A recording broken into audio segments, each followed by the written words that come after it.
So, people at the forge, you guys spend the better part of the afternoon starting to crawl into early evening, working on this material that you guys got.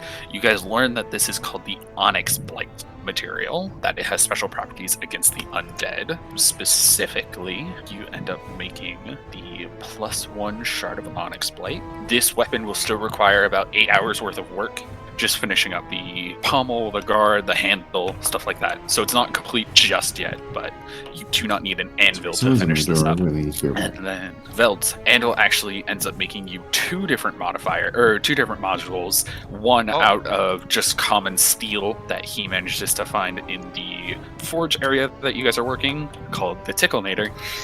And then another one using the actual Onyx Blight material that you guys are given, called the Onyx Blight Hammer.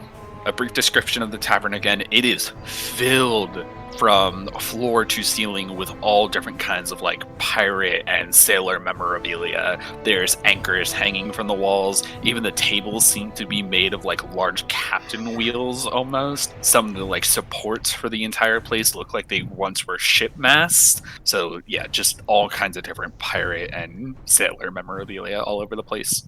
How busy is it? So there seems to be one other table in a corner over here that has a large group of about 7 people that you can see. There are about 2 people sitting at the bar. Kind of all the people at the bar are talking between themselves and the bartender. The people at the table are all kind of talking amongst themselves. You can see that they're laughing and they're playing some sort of game at their table. Can I talk to the tavern keep? You hail them over, and the tavern keep comes over. You can see an older half-orc comes over. He's wearing a leather apron, but pulled over it is a very worn-out captain's coat almost. You can see that his face is all kind of beat up, different kind of scars all across it. A lot of the scars are faded, and you figure that they happened a long, long time ago. Yes, milady, what can I do for you today? So what's your story then, friend? You seem like an interesting person. Thank you for asking. I used to be a sailor a long time ago. We had a cargo ship that used to go through the 3 different continents, but he starts to trail off. The storm hit one day, and our ship went under. We scavenged whatever remains we could get from the ship, and then we took it here, built this tavern. Me and my first mate, and he points over and you can see a female water genasi who's coming out of one of the back rooms with a platter of food. Me and my first mate, we run this place, but... Sounds like you made an honest living for yourself. Aye, that we did. What's the price of your rooms here, say? We've got a party of 6. Well, depends how many rooms are you looking for. I can put you up into... I can't speak for the rest of the group, but... We only just met, so I imagine it would be 6 rooms. That'll cost you a bit more then. Putting y'all up. What's the cheapest? What's the cheapest option we could get? I could put you all up into a large common room. That'll cost you about a gold for the night. How much bed is that? How many beds is that? He starts thinking for a moment. 4 single beds. 2 of you will have to share the floor, probably. Okay, thank you. We'll have to discuss with our party. Aye. Flag me over if you need anything else. I'll be back Sure. at the bar. Say, can I get a picture of Ale? Sure. And How much would that be? 3 copper pieces. Sure thing. I don't know. I pay him. Okay. He walks over to the bar and starts pouring stuff out. Well, whilst Dornu's up there chatting away to the barkeep, I'm watching that table over there.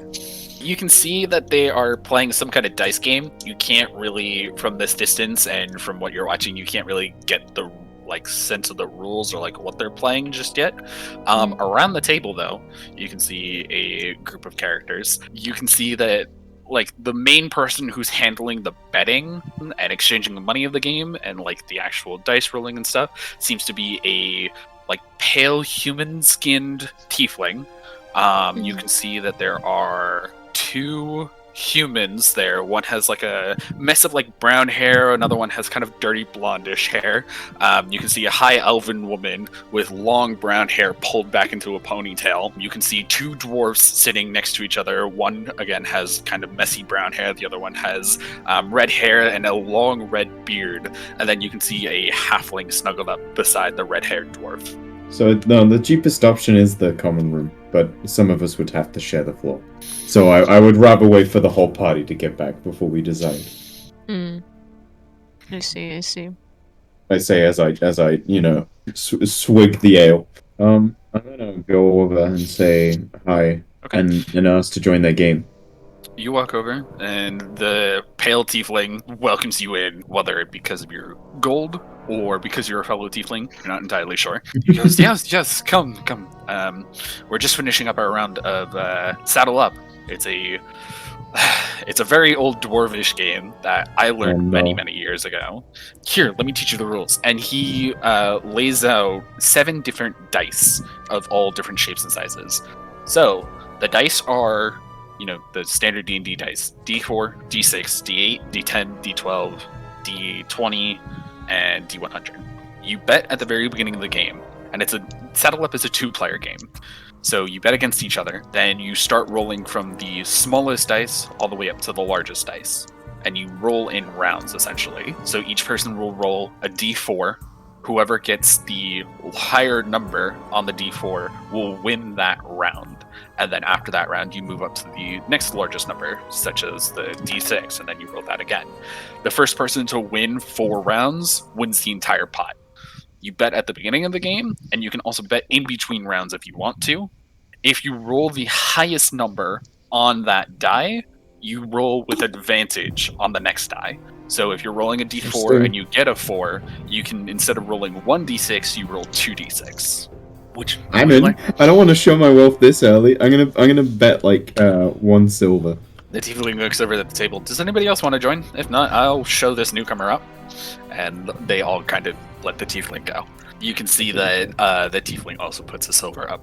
So I'm gonna have you roll a d4. I got a 3. He got a 4. Fuck! And he rolls with advantage at the next one. He's like, ooh, sorry, I must be too good at this game. Roll again. Roll a d6 this time. Oh, damn, sorry, I won again. What the fuck? Do you want to keep rolling? Do you want to keep betting? What do you want to do here? I'll keep rolling. Okay.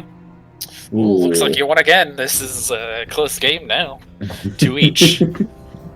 Roll again. Okay. This time a d12. Damn, seems like I got this one on ya. 3 and 2. Roll a d20. No! Sorry, he takes your silver off the table. Thanks for playing, but unfortunately I got this one. Well played. Well played to you too. And he lines the dice back up. Again, or? Thank you, I'm done for the night. I shouldn't gamble too much.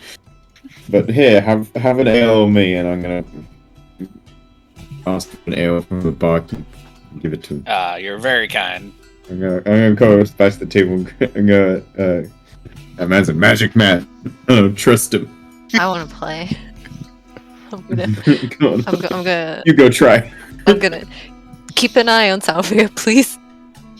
Yeah. Okay, I'm gonna make my way over and say hello, friends. Room for one more? Of course, always. And you can see that the elvish woman and one of the humans kind of part ways so that you can sit down next to them. The elvish woman picks up. Actually, I would like to take this one, if you wouldn't mind. I'm assuming you're here to yes. play. Your friend over there didn't have the best luck in the world. Maybe we'll So- see how this goes. She kind of puts her hand on the table. How much were you willing to bet? How much are you willing to lose? 5 gold. Whoa! Ooh, high roller, I see. Very well. She puts her own 5 gold down onto the table. You both are Come staring at on, the Ellie. dice, then you look up at the pale tiefling going, what do we do? He kind of shrugs, he's like, roll again, I guess. At this point, the entire table is now like standing up out of their seats and looking at these dice, and you can hear like oohs and ahs. Even at this point, the bartender is looking over like, ooh, so much suspense. Very close. The entire table kind of throws their hands up like, woo, finally we get to move on to the next round. She looks at the dice. Damn, even with advantage, you won this round. Fair enough. She just is looking at the dice in suspense, or just in anger. Just like, I'm gonna pair up being like, oh shit, she's getting revenge. The pale tiefling leans over at this point. He's like, you know, you can keep betting more if you want, if you're feeling good about your position. The elf gives him a glare. No, I'll be fair. Let's keep the bets as is, if you're happy with that too. That's 3 for you. The elvish woman goes, I'm pulling this back. I promise I'm pulling this back. She sees the one on the dice and she puts her hands to her temples. She's like, no, no. The pale tiefling pushes the 5 gold in your direction. Thank you. I'm sure she's going to be complaining about being his luck for the rest of the night. But, good win. Oh, I didn't catch your names. Allow me to go around the table. My name is Cody, says the Really? the pale tiefling. He points to the elvish woman. This is Elizabeth. To the 2 humans, he says Connor and Donovan. To What the the dwarves, he says Longfellow and Erroneous. And to the halfling, who's kind of snuggled up to the dwarf, this is Atia. I hope to meet you guys again soon. This was a very fun game. I'm Tiff, by the way. Nice to meet you, Tiff. If you ever want to, put more gold up on the table, the table's all yours. Nah, I better not push it, but thanks for having me. And I get up and go back on over to Dornu. Okay, Nice. I'll say at this point, Velt and Ildraak, Become a you guys little- eventually make your way back to the resting Anvil in tow. But Anvil is also staring off into space.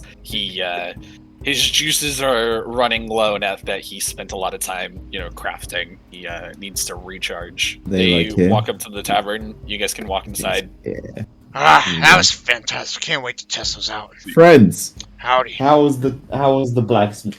I still have work to do. Not the first time I've heard you said that, good friend. This is correct. I am very satisfied. They're both very good at their craft. Very good. You flatter me. Now, the issue of rooms here. The cheapest option would be the common room, though a couple of us would have to spend the night on the floor. It is up to you. I'm do not too know. exhausted to spend the night on the floor. I'll go pay for my own room. I walk over to the bartender. Ooh, money hands over here. Hey, barkeep, do you, how much for an alright room? Well, if you're looking for just yourself, I can get you a room for 5 silver. It'll just have 1 bed in it, though. That works. You have a room for just 1. I will do the same. I don't mind spending the night alone. Very well. I'm gonna buy a room for 5 silver. I see these guys over here. Do I know about the game? Have I heard of it or played it before? How common is it? Yes, I would say you probably have played it in the past. And what's it called again? Saddle up. Then as I'm sort of walking towards my room, I see it, and I'm like, oh, I fucking love that game. Would you guys mind if I join you? No, of course not. Put your money on the table, and we'll roll away. How about 5 silver? Sure. Is anybody willing to take up this guy? The human with the brown hair goes, sure, might as well, and slaps 5 silver down onto the table. Oh no! Oh no! Roll another Oh, d4. yeah. Unlucky. The human goes, sorry, got you this time. Good start, Roll good start. a d6. Ah, Damn, you got me this time. 1 and 1. You took that run again, so it's 2 to 1. All right, 2 and 2. What are the chances Oh, of that, am I Another right? d12. The human grumples a little bit. Hey! He gets up from the table, and the pale tiefling pushes the 5 silver in your direction. Very well done. Games of chance, am I right? Something along those lines. There's always ways to fudge the rules if you're sneaky enough. The red-haired dwarf kind of just punches him in the side. Ow! Rude. No, I understand. Totally get it. Speaking of which, I look over to my comrades. Would any of you care to join me in a game? I do not gamble. I Sorry do. to burst the bubble. I do Alright, I gamble. shouldn't make a habit. Alright, Tiff. I do gamble. Come here. Let's do this. The entire table now gets up. I'll take the winner. Of course I'll take the winner. Of course, you would be interested. Well, you're quite a mysterious person in our group, and I'd like to get to know you a little bit better, so for my own hide, I can trust you a little better. And I'm sure it's probably about the same for you. Tiff takes off her gloves and sets them to the side on the table, and sure, fuck it, why not? Oh! One round goes to Tiff. All right, roll me a d6. One round goes to Velt. So that's 1 and 1. Another round goes to Velt. 2 Velt, 1 Tiff. It's gonna be a tough one. Oh god damn! 3 to Velt, 1 to Tiff. At this point, the tiefling leans over and goes, "Just letting you know that you can bet more in between rounds if you want to up the stakes here." 2 secrets. 2 secrets. Truthfully. Alright. 2 rounds Tiff, 3 Oh rounds my Velt. God. No! 3 rounds each. No! Oh, this goes to Velt. Alright, well, it's up to you. Do you want to do this here, or we could do this in private? I look towards the crowd and They shake my kind head. of back up. They're like, "We will give you space if you need it. Otherwise, I do not. There's a certain glint in Tiff's eyes to tell you if you don't fucking move, she'll move you herself. I'm gonna see that and go, oh, sorry. Well, that was pretty great. Dornu, I think you wanted a game with someone? I'm alright. Seems a little high stakes. Well, I'm gonna hit the hay. Yeah, I think it's probably a good idea, considering, I'm exhausted and I'm, a little bit wounded. it's been a long day, for sure. The hag certainly gave us quite the fight. Oh, yeah. That she did. I'm gonna make my way up to the barkeep, Cody. And he is a orc, right? he is an orc. You can also Right. see on the bar there is a small, kind of like note placard thing that says it has like little song notes all around it. Ask us what we have to drink. In orcish, I'm gonna say, what do you have to drink? He's not paying attention to you. He kind of has his back turned to you, and his ears kind of perk up, and he looks over at you. And he goes. He responds back to you. Wait, you know Orcish? And then 2. Are you sure you want to ask that? Well, I am somewhat local, but I do not see why not. Fair enough. And he starts like clapping his hands, and you can hear a small like fiddle start up. You look around the room, and there's no fiddle playing, so you're not sure where the music is coming from. And you can see that there are 2 people at the bar who just kind of like put their hands to their temples and start looking down into their drink, going, "Oh boy, here we go again." He starts singing. Well, I'm glad that you asked me, lads. I've got what you're looking for. Oh, no. Collection of grog from all across the shore. And if you need a drink to help you set sail, might I suggest our Moonfire Ale? If that doesn't fit your fancy, so it shall be. What about these bottles from all just across the sea? We call this bottle our Bilgewater Rot. Despite its name, you'll want to give it a shot. If those don't get you thirsty, that's mighty fine. We've still got a large collection of wines. Can I get you one? I'd heard good things of, though. It's a new one called the Grapefruit Merlot. And he starts like kind of showing off like different bottles of like wines and spirits and drinks for you to consume. I think I will like this place. My friend, the red tiefling earlier, said something about the common room. This Hey. is still an orcish. How much would that be? A gold for 4 beds, basically. Okay, I'll flip him a gold. He takes it and he points to the stairs. It's just up there. And what for a bottle of Bilgewater Rot? For a full bottle. Take a He bottle. I'm a big guy. he looks at it and looks at you. He goes, "That you are. Tell you what, it's on the house. I haven't gotten to sing that song in a while." You are very kind. I'm gonna take it, and then... is Salvia still asleep on the bench? Yeah. I'm gonna sling her over her shoulder and grab Anvil and head off into the common room. Yeah, you bring them both upstairs. Easy enough.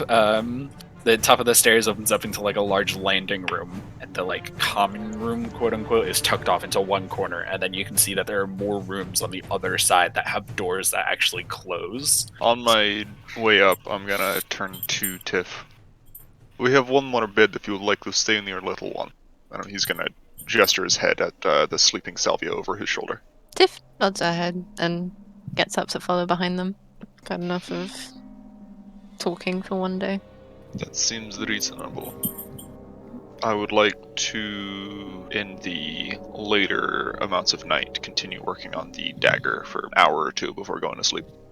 Okay, easy enough for you to do. Again, you're just up, spending time whittling away at some of the portions of the handle, polishing parts of the pommel. Again, it'll still probably take you a little bit of time to complete, but it is nearing completion. Eventually, you find rest. Everybody else finds rest. It is a peaceful night. You guys are in beds for the first time in a long while. It's comfortable. You guys have nice food, nice drink in all of you. The night settles in. Ildraak, you start to have a dream. First, the dream starts off simple. Just a hammer hitting an anvil. Just the ching, ching, ching sound just over and over and over again. And then you can finally see what appears on the anvil is the dagger that you've been working on. And you can see you're not the one holding the hammer and the material, but you look up and you can see the form start to fade into view as almost like it's being affected by like a light of a forge kind of wash over the body. And you can begin to see a large orcish form that you recognize. And the orcish hand pulls up the dagger. I have to say, this is quite fine work. And he swishes it around a few times in the air. You're getting your spark back. Very nice. I think you'll do well. I certainly hope so. It has been long. He puts the dagger back on the anvil. Good. I think this group will do you well. You will finally get your passion back. Good for you. The hammer starts swinging back down on the anvil, and the form begins to shift. Where once you saw green skin, you start seeing white scales replace it. And you look up, and you see your father. You haven't had a dream about your father in a long, long time. He looks at you. Ildraak, my boy. I never told you about one last secret that our family shares. Would you mind? It might hurt a little bit, though. It might help you in your travels. Well, I won't turn that down. Okay. Turn around. Just for a moment. I do. Okay. You feel something hard get placed in between your shoulder blades, basically. You might want to brace yourself. This, like I said, is going to hurt. I've had plenty of pain. Okay, if you're sure. And you feel a crack along your back, right in between your shoulder blades.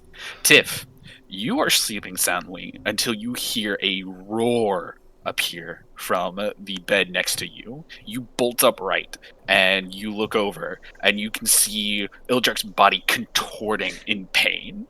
Oh, fuck. I almost stumble out of bed, and I'm hovering over him. I don't know what to do. Okay. Do you pull back the bed sheets at all, or anything? Yeah. Okay. Yeah. You pull back the bed sheets, and Ildraak, you are slowly coming out of sleep. Tiff, you see dragon wings start appearing along Ildraak's back, sprouting, basically, from his back. Now, you've seen Ildraak have wings before in the fight with the hag, but they were crystalline and broken. These are natural, leathery wings that sprout and just flap, almost like they have a mind of their own. What the fuck? Ildraak, wake up. Wake up. Ildraak, you come to your senses, and you see that Tiff is standing over you. I'm gonna try and grapple her. You manage to grapple her. You have her in your arms, not fully tied on, but held at least in place. Who? Where? Who? You were making Tiff? a shit ton of fucking noise. What's Just going gonna on? let you go. I apologize. That hurt. What hurt? Do I remember the dream? You do. You remember getting hit in the back and then being woken up. He's gonna flex his back and try and look over his shoulder. You look over and you see the tip of a dragon wing. What? Oh. I'm assuming this is not normal for you. No. I have family gifts, but I have... This is... I do not... I am confused. Yeah. He's gonna try and flex the wings, just like outwards. It feels natural to you. Like they're an extension of your body. Well, what time is it? Probably about 2 to 3 in the morning. It's still relatively dark. You guys also look over and see that Anvil is still like recharging and that Salvia is still asleep. It is late, but I think that I must go try something out. Try. Would you like to accompany me, or are you going back to sleep? I'm up. I'm awake. I can't go back to sleep after that. You scared me. I apologize. I'm not used to waking up around other people. It has been a while. I thought something was killing you, dude. I would prefer not to die, this is true. Yeah, this is not really ideal. I was scared that some of the stuff you drank was like making you feel sick. I do not think it was alcohol. That I am fine. Strong constitution, some might say. Okay. Okay. I would like to go outside real quick. I'm gonna do so. Okay. Just like Do you walk follow? downstairs. Yeah, I follow. I Okay. check to see if Salvia's still asleep and make sure everything's fine. That Yeah, feels good, and then I go fine. back down. You guys walk Follow behind him. downstairs. You can see that the tavern is pretty empty. Lights are pretty out. The orc is still kind of just sitting at the bar, but you can tell with the way that he's standing, he's like asleep, kind of at the bar. But you guys walk outside. The streets are empty. Day hasn't really started yet for Grazo Gorge. It's kind of cold here as you guys step outside, and you realize that, I mean, you're in a mesa, but like the heat and the cold seep into the stone, and nights here get extremely cold. I am cold-blooded after all. Yes. But yeah, the streets are empty. You guys have the entire street to yourself. What would you like to do? I want to flap these wings, baby. Yeah, you easily enough. Again, it's almost like you have an extension of your body through these wings, that you've always had these and that you know how to control them. Easily start beating them to lift off the ground, and you have functional wings. This, I am used to this being temporary. You have seen the gift earlier in combat, but it was always a short time thing. I have been able to do it since young age, but it was just father's gift. Mother gave me something else. Okay, I'm just gonna like hover, then just like 10 feet off the ground, just chilling. Easy enough for you to do. Tiff, you watch as these wings are just beating in a like perfect unison for him to just maintain elevation in the air. Never met a dragonborn with wings. That makes two of us. Hmm. How do I look? Egg. Well, I know that. Yeah, you can see that even these wings, like, each wing is probably 7 to 8 feet wide. So he is menacingly large. Slightly intimidating, I will not lie. But I'm gonna snort They- and have fire. Just like a wisp of fire blow out. they do suit you. I will have to experiment more. I'm gonna drop back down on the ground. How tightly compacted can I make them? Fairly compact. Like, you could hide them under your armor if you wanted to, but they will get cramped after a while. But, you know, you could probably get used to that. You know, spending some time wearing your armor on top of them. Well, this was something. I am still a little confused and I have many questions, but I am now in need of more sleep. I apologize for waking you. I'm glad you're fine. I am, more or less. And I'm gonna head on inside. You guys head back into your rooms, and you guys eventually go back to sleep. Ildraak, you flex your wings a little bit more so that you can get them comfortable in bed. But eventually rest comes to you all, and you finish Can I, up. cover me like a blanket? Like a bat? Sure. Rest eventually finds you all. Wake up early the next morning, probably about 7, 8 a.m. Food is prepared. You guys can all smell different bacon and porks and eggs, being cooked downstairs in the tavern proper. Oh, I'm so hungry. I'm so hungry. Oh, yeah, that was a good rest. What a good rest. I come out and then I look at Ildraak and I go, new haircut? I do mean- not have hair? Can we see your wings right now? Are they under your armor, or are they obvious? Oh no, they are obvious. I was curious, but they are out Well, and just kind of arched. well, that's You can see new. that people are giving you like a wide berth because not only are you a dragonborn in heavy armor, and they don't see dragonborn very often, you now also have these massive dragon Some wings, and you can wings. hear some whispers all around the place like, they can do that? Wait, is he a dragon? Wait, should we be concerned? Were you just hiding those under your armor this entire time, or where have those been? You could say that they have been hidden, but no, they are gift A gift? From who? from someone who wants to see me succeed. That's ominous, but alright. I do not.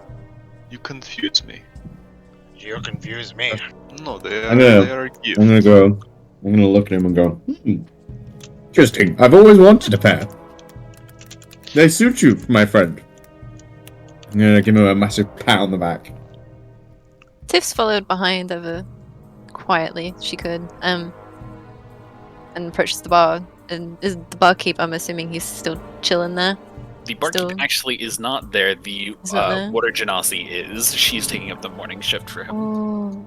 Tiff's gonna ask, do you guys have like tea or coffee in the morning or something that's non-alcoholic? She kind of looks through the barrel that's sitting right here, and she goes, "Yeah, we can make something up for you. Thank you. That something like that would be I'll lovely. bring a pot of hot water over to your table. Thank you. I claim this table. It's mine. You guys can get settled in." She eventually brings over a full platter of different foods that they're cooking up that morning, full like tea service, basically tea bags, hot tea kettle, stuff like that. Just let me know if you need anything. I'll be working at the bar. Thank Well, you. I'd like to go back up to her. Excuse me, I paid for a room last night. If I wish to continue keeping the room for the rest of the day, is that also included in payment? Yeah, that can be arranged. Do you want to keep it for tonight as well? More so, some of my companions like to sleep in more. That would I not see. be a problem. No, it won't. We usually close the upstairs rooms off during the day, anyways. So it'll be fine. We'll keep an eye over them. Very well. My thanks. And he's gonna head back to the party and then take up 2 chairs worth of space. Alright, well, what's the plan today? I guess we talk to that sibling of that missing girl. That could be planned. I would also like to finish our project. You mean the knife? Yes. Fair enough. It will probably take maybe 2-3 hours. Can I And see it? Oh! And he gets a little smile. Of course. And he pulls out and it's about half finished. You can see where the bronze part of the handle isn't very well polished or engraved. And he tests the blade against one of his fingers and it doesn't cut because it hasn't been sharpened yet. Tiff's eyes brighten up anyway, because it looks good. It looks like it's coming along really well. You flatter me. Fine craftsmanship. Mm. I once made similar crafts. I hope to once make more crafts. That would be good. Anyways, I can either finish this up before we leave. I could work some of it while we are on the road. Out of curiosity, Ildraak, where did you learn smithing? My father. Your father, was he a smith? My father was a gifted smith. Some say he had a spark. He trained me and some of my siblings from a early age, and I enjoyed it. That's nice. So Some would call it family bonding. your siblings also are smiths? I have not spoken to them it has been a long time. I am not sure. They have wings as well.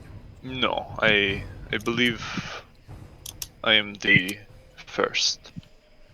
But I could be wrong. Maybe they all do. How about your father? Have you spoken to him in a while? My father is dead. Oh, Sorry to hear it. It was not tragic passing. He had good life. well, that's good.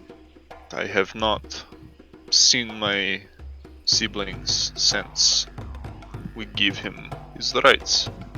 I was more busy with pressing matters since. Fair enough. Did you want to share? Maybe, since it seems to be that right time of morning, maybe we could all share something along those lines. Because Share what? what were the pressing matters that you were dealing with? My family. Your family? My wife. Daughter. You have a wife? Not anymore.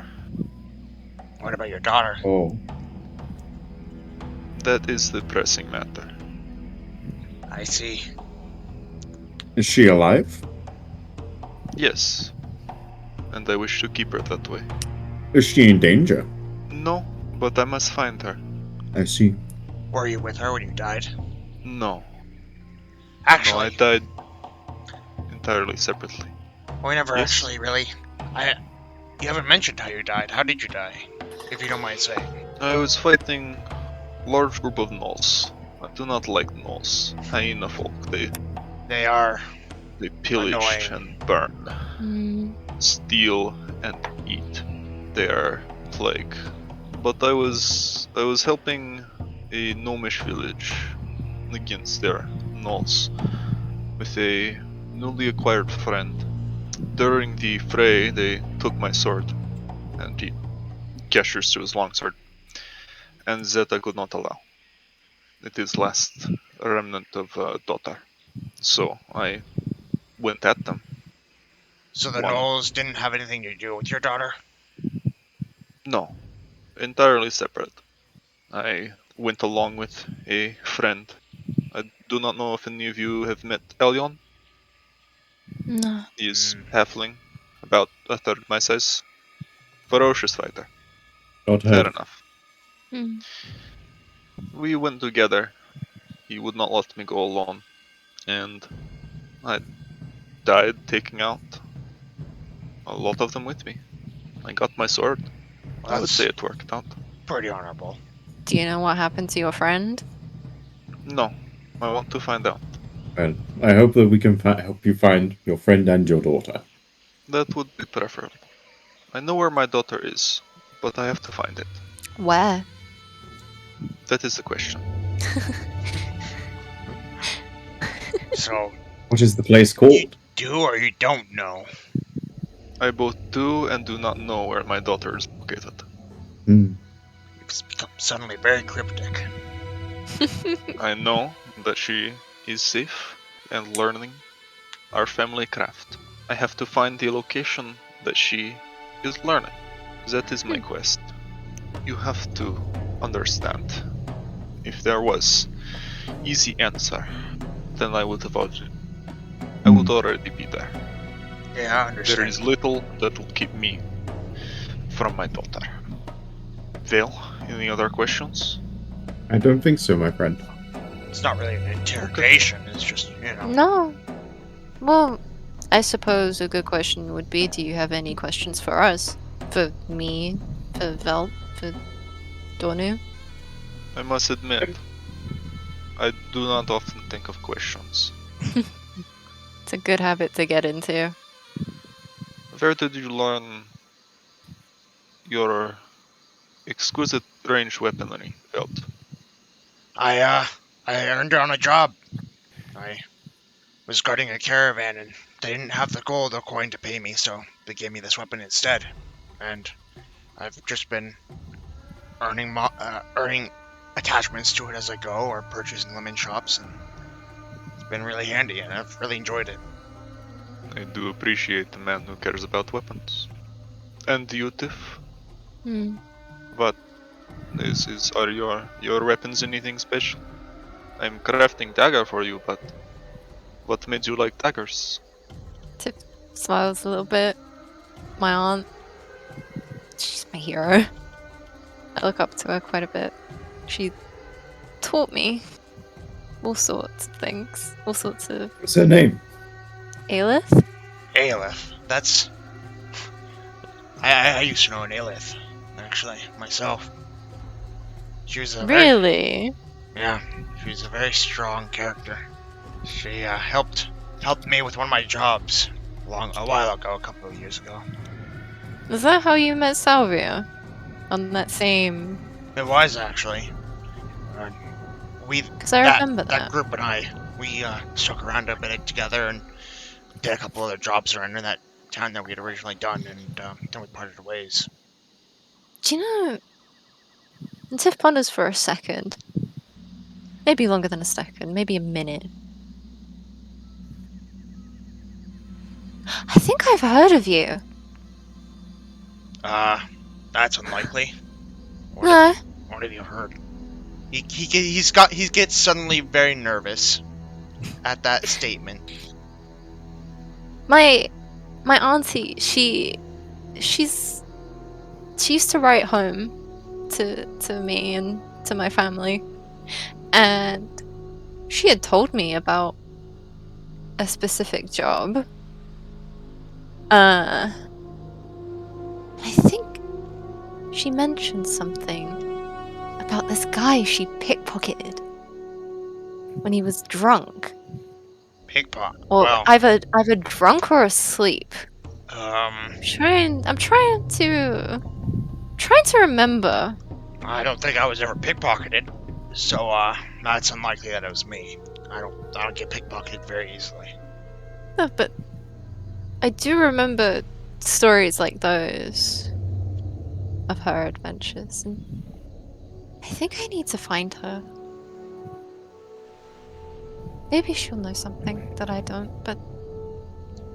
You also search? Did Aelith ever tell me her last name? No. No, okay. No. But- Yeah, I don't know. I don't know her last name, so I don't know if there's any way we could confirm it was the same person or not, but...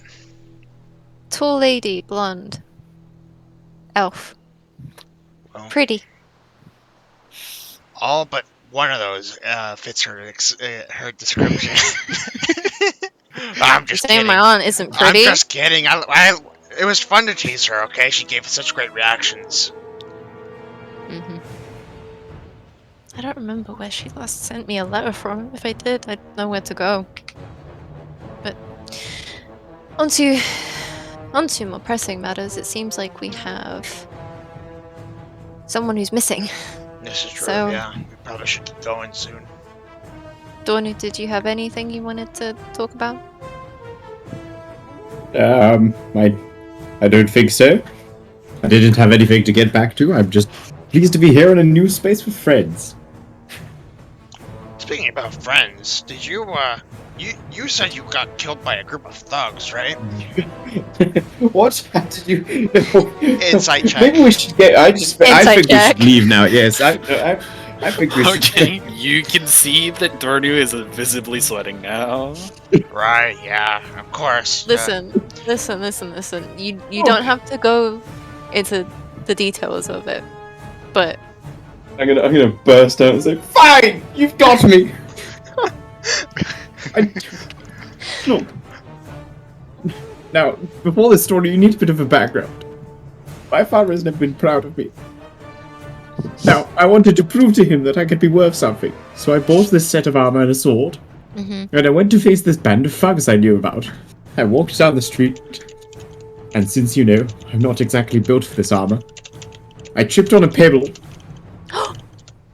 fell on my front, and they stabbed me in the back 20 times. That seems less than charitable.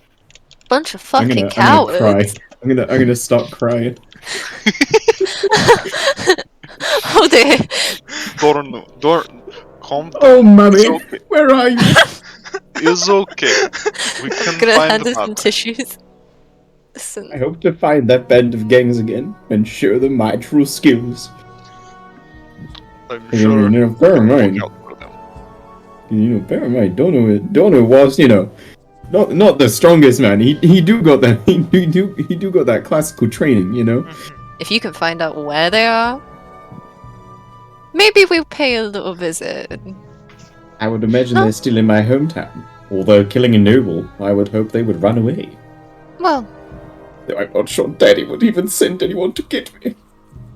I think your father would be proud. The way you handled yourself in bed. hmm. I do not know my father. No, I do not. But thank you anyway. You calm down now. Are you okay? Yeah, I'm gonna wipe my tears away and then sort of go. Oh, thank you. Okay. Big breath of air. Indeed. Drink some tea. It's good for you. Well, so he tripped over Pebble. I was killed by hyena men. What about you all? Well, Oh. You fell? Like, off building? Off cliff? Off You- cliff. Off a cliff. Ouch. I was somewhere I probably could have mapped out my route differently, but I didn't. And that was it? That was it. Red to black? Show up in Death Realm? Yeah. Well, kind of anticlimactic, I won't lie. I don't do heights very well. I have noticed. I don't So like that them. a no on the flying trip to the clouds. It's like I could carry you on one hand and someone else on another. It would be slow. I am big fellow. We'll see. We'll see. We'll see. If it has to happen, then it has to happen. But as far as I would like to keep my feet planted firmly on the ground. Very well. It will be surprise. I can't blame No! What about you, Velt? You seem a difficult man to kill. How did someone get to you? Well, and he's like visibly hesitating. I died in an airship accident. I'm telling a half-truth. Rather, I'm telling a truth, but I'm leaving details out. Pretty Lying big through omission. details. Yeah. Tell us more. How do you mean an airship accident? Where? Well, I was in Lavankai, sort of off the coast a little bit. Just, I'm not quite sure what happened. You can still sort of tell that he's sort of lying still. But yeah, I was on my way to Ignifall, and yeah, it was just the airship exploded somehow. I am not a people person. But you seem to be leaving something out. Should you wish to not tell us, that is okay. I will accept. Maybe one day. Very well. You should get wings. It will save you next time. Well, can't really remember much, but I can't remember if I died from hitting the water or if I died on instant explosion of the airship. So I don't know if wings would have helped. That would have to be a lot of damage. You seem beefy. He's gonna punch you on the shoulder. Yeah, well, I had to take quite a lot of punches. Tiff side-eyeing Velt, just... So what is planned? I have been working on dagger while we have talked, but it still may be an hour out. Well, you could probably work on it while we talk to the guy, right? I am multitasker. Yeah, so we could talk to the guy and you could finish it while we do that. Kill 2 birds with 1 stone. Okay. Okay. Okay, well, I'm gonna say I'm quite interested in getting a new weapon. A new weapon. What do you currently Yes. have? Well, I mean, my weapons now I have are good, but I'm always on the lookout for something better. Well, we could always find a shop, see what they have to sell. Yes, that sounds like a good plan. I did see sign of shop, just passing by the road. I have no idea Right. what type of shop it is. It was something hollow? Moonsayers? Oh, I yeah, think- that's it. I think that's it, yeah. I seem to remember that. Should that be first destination? Sure. Do you have gold to spend? We sure do. I need to get some healing potions or something, just in case. What, my healing is not good enough for you? Your healing is good, but if you get knocked down, then I'm not I'm- upset, you're upset. So you guys head to, I to assume, go to the hollow. Moonsayer's Hollow. So you guys head back out onto the main street of the Grazo Gorge. You guys head out onto the main street. You can see like adobe buildings all over the place, a couple of like patchwork tents and stuff that are set up. You guys eventually pass the building that says the Moonsayer's Hollow. There's a sign that's hanging from the building. One part of the sign is like snapped, like one of the chains that hangs the sign is snapped off, so it's kind of like floating a little bit haphazardly. The sign itself has engravings of like a star and a moon on it, but even the sign is overgrown with vines and stuff. It looks to be very overgrown and mildewy almost. You guys step inside, and you see this entire building is overgrown with all different kinds of plants and stuff. You feel like you're walking in the middle of a jungle, essentially. You see that there are different lanterns hanging from the ceiling, and they all have like a very pale blue flame in them, and it washes the entire building, all of the plants and stuff, with a very almost moonlit glow. You try stepping around some of these plants, and you can see little things scurrying underneath, and you like kneel down to look a little bit closer, and you can see both natural and mechanical mice that are just running around and not paying attention to you guys. You guys eventually make it through towards the back of the shop, and you can see there's a counter set up piled high with just all different odds and ends, paperwork, a couple of plans here and there. You guys can see a person who's standing in some light armor turn around and greet you all. You guys can see a humanoid standing in front of you, but as you look at their skin, it's very like overlapping leaves and roots and stuff. Even their hair seems to be like spiky roots that are pulled back. Some kind of plant-based person. Hello there. How can I help you today? Excuse me, are you a plant? Something of the sort.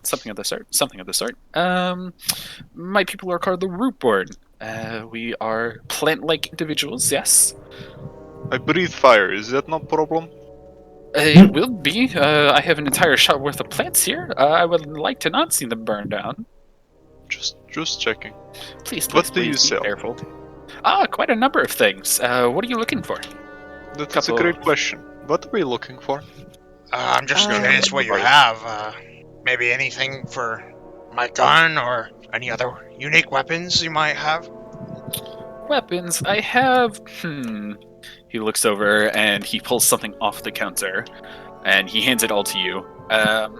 You guys can see a long curved sword that has a very light colored metal to it, and then as you look at the base of the weapon, it has bluish metal engravings almost. You can see that all of the engravings are in the form of feathers kind of blowing in the wind, a lot of wind art almost. I do have this. That's quite fancy. Can I What's see it?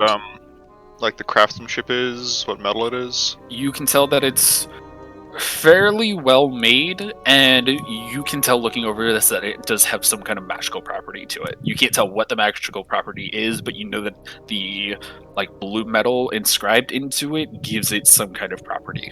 What magic this hold? Well, it gives you the same feather lightness that the sword has. And he kind of hands over the sword, and even holding it, you can feel that the sword feels very light. He goes, if you're making an attack with it, you have the ability to jump extra high as part of that attack. How much would you like for this sword? This sword, I'll let you take it off my hands for 100 gold. That seems right. And it's a sword and a dagger, like a matching set? Dornu, you No, said it's just a sword. Okay. you said Dornu It's that you were looking for a new weapon. Yes. 100 gold is a lot to part with, you see. Well, I do have to. Could I persuade you to maybe lower that for such a, a fine warrior like me? He kind of looks you up and down. He goes, He is one of the noble make, so he might be able to give you some Yes, it favors. would suit me quite well. I apologize, but I do still need to run a shop. I have little mouths to feed. I Kind of understand. points at the mice. Maybe if you're buying more, I can see about a general discount over everything on top, but not for a new customer and just a singular item. I apologize. We'll see. I do have potions, and he turns around and starts pushing some stuff to the side. You can see that a pot, like a potted plant, falls over, and the pot like breaks on the ground. He just goes, "Shit!" But he pulls back over a container, and you can see that there are 4 reddish, like smallest reddish potions, and then a small green potion that he pushes off to the side. A couple of healing potions here, if you're looking for them, and something of my own creation. What's that? What is that green substance? It is a potion of accelerated rejuvenation. At least that's what I like to call it. Allows you to feel more well rested than you should after taking just a very short nap. I'll purchase it.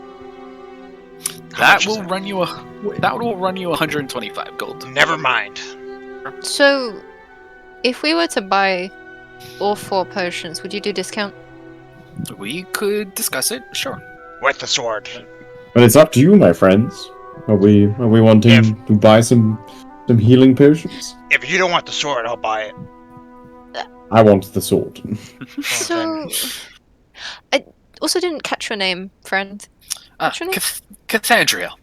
Cathandriel. It's nice to meet you. I'm Nice to I'm meet you. Tiff. Nice to meet you, Tiff. So, out of curiosity, do you have any like tiny little collectible trinkets that you're willing to part with? I have a few that might interest your group. Some of them are a little bit pricier, but we can see. He pulls out a couple of things, and he basically sets 3 things down on the counter in front of him. One you can see is just a very long, old, gnarled-looking stick, for lack of a better term. Like, it just looks like a stick. You can see a what looks to be a large acorn that he puts down on the table, but as you look at it more, it seems to have almost like a hole in it, and almost like you can blow into it. And then the last thing that he puts down is he puts down like a small golden brass box almost, and then he opens up the box, and you can see that there is a small seed in the center of it that has like a vine starting to come out of the seed. What is all this? Well, let's start with the stick. This stick, if left just to its own devices, and you sleep on it, you will find 2 sticks in the morning. It's quite a nifty little magic trick I picked up when I was first learning some of the more naturey magics. Good for just starting a campfire or being used as a torch. You always have kindle wood around with this. This here, and he picks up the acorn, it's a whistle of sorts. You might want to watch your feet for just a moment. And he goes to blow into the whistle, and you guys hear like all the scurrying that was happening around you stop. And then in a rush, all of the mice, both mechanical and natural, come like running towards the counter and hop up and basically stand to attention right in front of him. And lastly, the seed here, well, it has some restorative properties of its own. Whoever is wearing this seed, the vine will incorporate itself into your armor. and basically photosynthesize for you. What does that mean? I am not. What is that word? Photosynthesize? It gives you energy to continue fighting. I do like the sound of that. It does sound nice. This all sounds expensive. How much are we talking? He points at the seed. The seed, unfortunately, is a little bit pricier. 500 gold for this one. The whistle, will run you about 200 gold, but the stick I can part ways with for 25 gold. It seems you used the whistle, and would it not go amiss? No, the animals here still listen to my command. It's just for people who are not naturally in tune with such beasts. Would that work on any random rodent we find in the woods? Beasts and constructs of a certain intellect. I would like to buy the stick and one of the health potions. Okay. In total, that'll run you 75 gold. If the rest of my party also purchases things, can we come to deal? We can talk about a discount. Sure. Now, What do you think? I have some weapons already, good sir.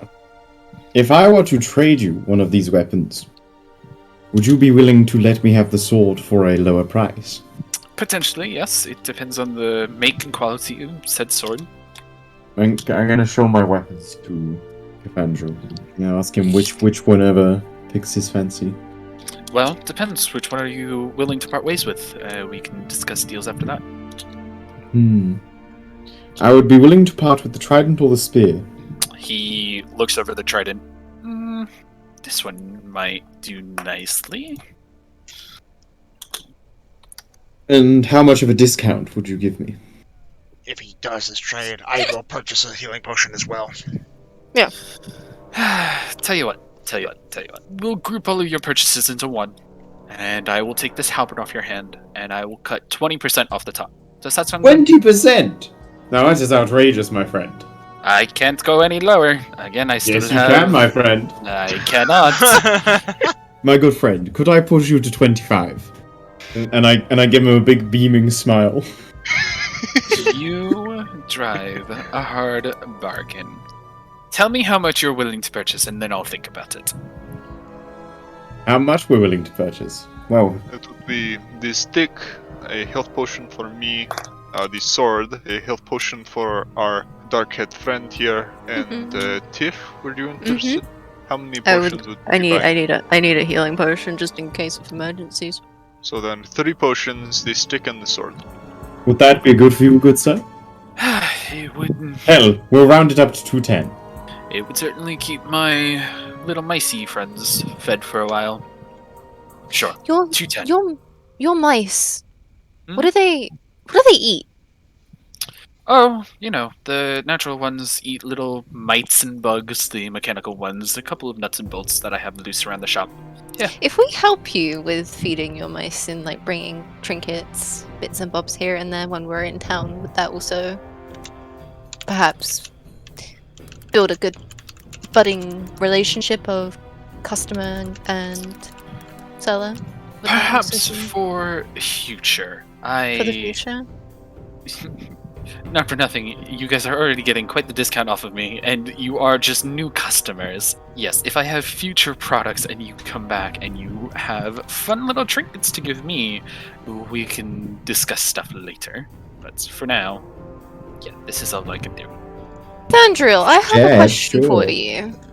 Of course. What can I do for you? Could you keep the seed on hold for us? The seed of free growth on hold for us for the future? He looks at it. If I don't find another buyer anytime soon, sure, I can see what I can do. Okay. He puts it back underneath the counter, basically. After a while, you guys see that all the mice get off the counter and scurry off again. Whatever spell they were under seems to have worn off. Good sir, I have a question about this stick. Of course. How many days have you had it? About a year now. It piles up. Trust me, Right. I've had to deal with having a lot of sticks, but they actually make good for infrastructure around here. You guys might come to see some wooden buildings. They're not as plentiful as the adobe huts or the tents or whatever, but most of the wood is supplied by my own supply of recursive sticks. So you're telling me that as soon as you use these in, like, a construction, they stop duplicating?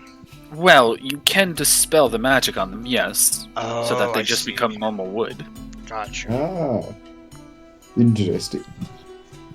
Well, what now? Should we go on Yes. over to the... What time is it? It is probably about 10:30 in the morning. Yeah, we should we should head on over to Nestria. Okay, yeah, I agree.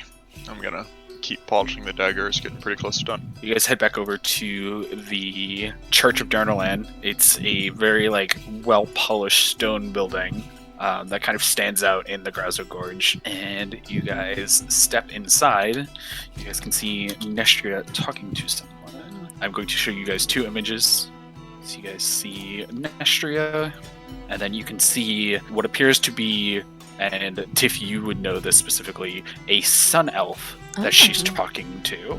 He has kind of warm, tannish skin. You can see that he's dressed in very simple, leathers, almost like working leathers. And then on top of everything, he has this long black overcoat that's kind of beaten and dusty and stuff. You get the sense that whatever this overcoat is probably the nicest thing that he has to wear, and he dressed up a little bit to come to church. You can hear him basically saying to Nestria, "What do y'all mean that my sister is still missing? I thought that you would have found her by now. It's been 3 weeks after all." And then he turns around and sees your group walk in. "Oh, great, so y'all hired adventurers, huh? What are they in for? For the money? For the gold? For the fame? Glory? This is my sister we're talking about. Actual lives are at stake here." You know, sir, Yes, yes. I All found the one of above. the biggest motivations in life is gold. Somebody doing something out of the good of their own will may not be as motivated as somebody paid by pure gold. Fucking adventurers. He looks back at Nestria. "You handle this. When you find my sister, you come find me." And he starts. You do not Sir, walk please away. Stop, sir. He stops in his tracks. Look. We want to find your sister, not only for our payment, but because it's a good thing to do. Damn Look, straight. you it may is. have some. Yes, but you may have some information that we need to find her. Listen, as far as I know, the last she was seen was here at this church. And Nestria pipes up. "We could have sworn that she was at home with you." "Well, she hasn't been home in 3 weeks now, has she?" So What you're happened saying 3 that weeks she disappeared on her way home? Maybe. "I'm not entirely sure." And he turns back to Nestria. "Last I thought, she was doing her regular services here." You guys get the sense that he is genuinely angry, but at Nestria specifically. For somebody who seems pretty worried about their sister, you seem quite angry at this lady who seems to be only trying to help. Only trying to help. Funny what the church will tell you nowadays, huh? Listen, if you want to help, come meet me back at my apartment. I doubt that this naysayer here will actually be able to help you with anything. And you can hear Nestria speak up. "Please, Sunkaton, they're trying to help." "Mm-hmm. Sure they are." Where is your apartment? Do you want to just go there now? "Might as well. Anything to get me out of this damned building. Please, follow me." Ildraak's gonna block the door with wings and look at the elf. Full intimidation, looking down at him. Okay. He seems a little spooked by your size, but also just still seems extremely angry. We Are will you gonna- follow you. He walks out of the building, and he kind of leads you more eastward from the church. And Velt and Ildraak, you guys recognize that the path eastward heads back to the forge that you guys spent most of the evening at. Eventually, you guys come upon a small little building that's been chiseled away into the rock face of this cliff canyon thing, and he leads you all inside. It's a small abode. There's 3 main rooms to it. The first room is like a large living space. It has like a kitchen and a table tucked into the corner, probably for eating and stuff. And then 2 separate bedrooms that are tucked into the back corners. He turns to you all. Listen, I'm sorry. I didn't want to snap at y'all back there, but I do not like that Nestria woman one bit. You can have that opinion of her, but that is no way to talk to someone, no matter how upset you are. You have to also understand what I'm going through in all of this. My sister is missing, and I fear that it is the church's fault for her disappearance. Why do you think this? Listen, my sister is a very kind soul. Too kind, in my opinion. She doesn't know how to say no very well. And Nestria, well, I'm sure she told you the same song and dance that all the clergy member at that church are equals, right? Except for my sister. My sister always took on more work than she should have. Nestria put more work on my sister than she should have done. Anytime that Nestria didn't feel like doing some kind of ritual, then my sister Celeste had to do it. Anytime that Nestria didn't feel like closing up shop for the night, then Celeste had to do it.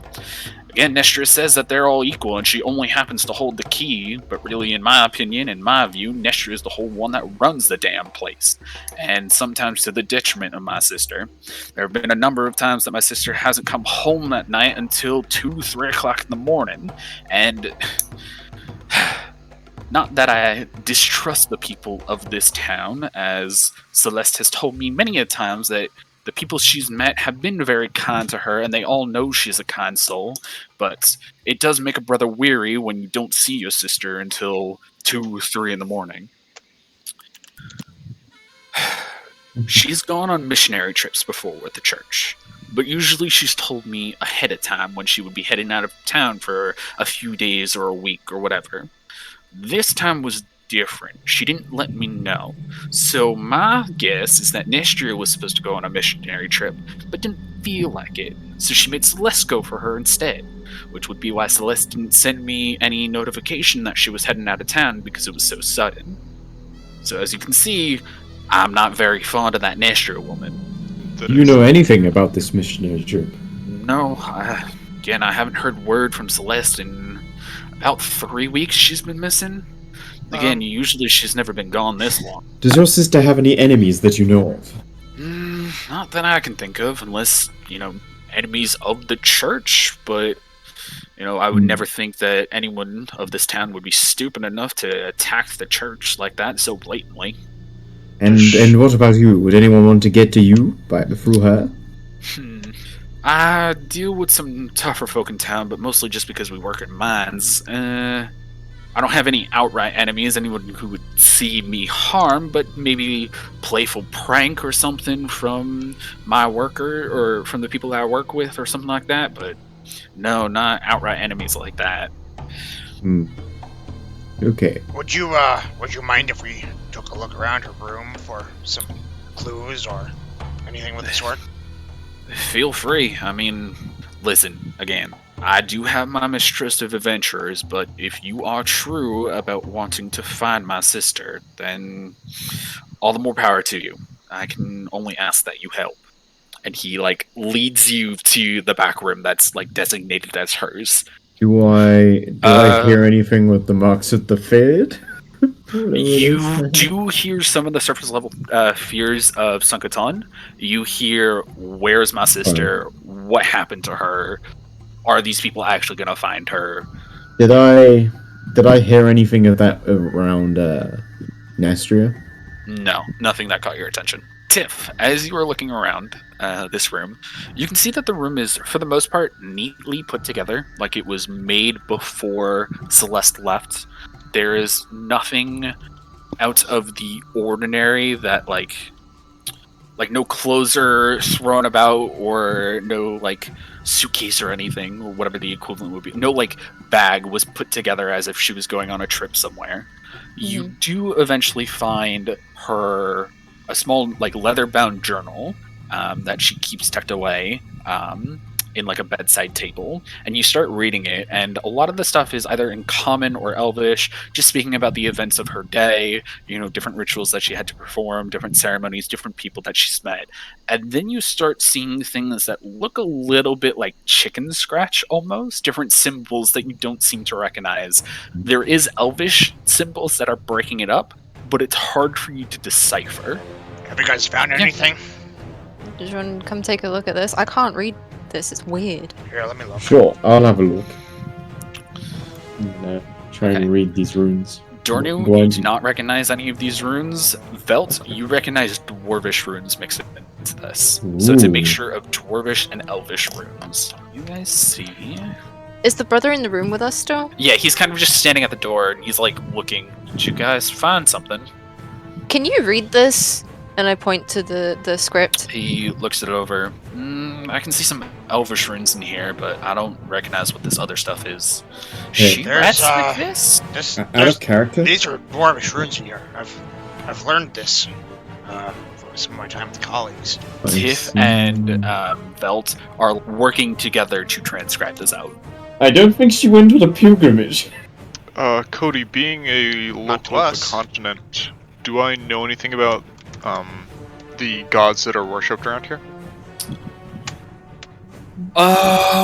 You know that There are any the specific orcish gods, or elvish gods, I guess these are elves, I don't know. you know that the Elkine pantheon is relatively the same all across the world. It's just different portions of the world have different names and stuff for everything, and different areas also worship specific gods more like relatively. Like farmers will worship Salks, who's the god of farmers, god of sunlight, stuff like that. As far as orcs, you gather that they are heavy followers of Grudar, being the god of forge and the god of war. And he is the god of innovation, but they don't really care about innovation, so to speak. As far as fire and flame, the only thing that really speaks out to you is you know that there's a volcano somewhere in the orcish Oh. portion of this part of the continent. Do you guys read this note out loud? Yes, that's Yes. the question. Yes. I guess Uh, not at first, I but yeah, I was understand going it. to say now we turn to the brother, I guess, and say to him, do you know anything about this? He thinks for a moment. Fire and flame, that doesn't ring any bells, but sulfur. I don't know if it's anything, but there's an abandoned sulfur mine just north of town, outside of the city gates. Maybe she went there? I don't know. That seems like a stretch. And she never mentioned anything about visions or voices. Not to me, at least. Was she No. acting any at all differently before she disappeared? No, she same old, excited to go to work, excited to work with people. Maybe seemed a little bit more tired at the end of the day, but again, that, for all I know, could have been chalked up to Nestria keeping her at work late. But no, I never. This sulfur mine, where is it? It's about half a day to a day's travel just north of the Grazo Gorge, just outside of city limits. Why was it abandoned? Ran out of sulfur. There was a lava pocket that was there, dried up basically one day about a year It ago, ran out. and Hmm. sulfur just stopped kind of being produced. The So we fire left went it, we cold, abandoned you it. could say. Maybe. Interesting. I think we should investigate this sulfur mine. I agree. I want to talk to Nestria again. I also want to do that though. Perhaps we could split up. Oh, if this is day travel, then we need to get together. Yeah. Fair We- point. Let us go talk to Nestria, and then we can check out the mine. Let us see what we can get out of her. Before we leave Tonkerton's apartment, I'm gonna hang back just to chat to him for a second. Look, man, I'm sorry about your sister, and I know you're angry and hurt and upset, and we're gonna do our best to find her or find out what's happened. But you gotta fucking learn to control your temper, dude. It's gonna put you in trouble if you act out like that to the wrong people. I appreciate the concern. I truly do. When Celeste first went missing, I went to Nestria and the church. with an olive branch, essentially. I wanted to know if they knew her whereabouts, and they said they didn't. They said that they thought she was with me. When I told them no, that she went missing, they said they would put out an investigation. Apparently they did, of some sort. I went back multiple times over the next week, 2 weeks, asking if they had made any progress, but they wouldn't even talk to me about it. It seemed like they basically shunned me out.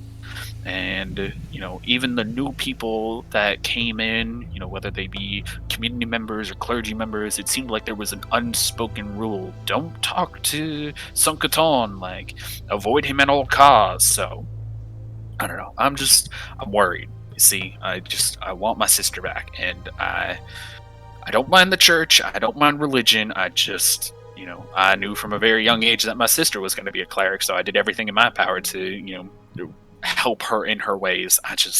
That Nestria woman, she irks me to my soul. You gotta understand. No, and I get it. I do. But give us a chance. Please. I will. Because if there's some freaky shit going on, you fucking heard what she put in that book.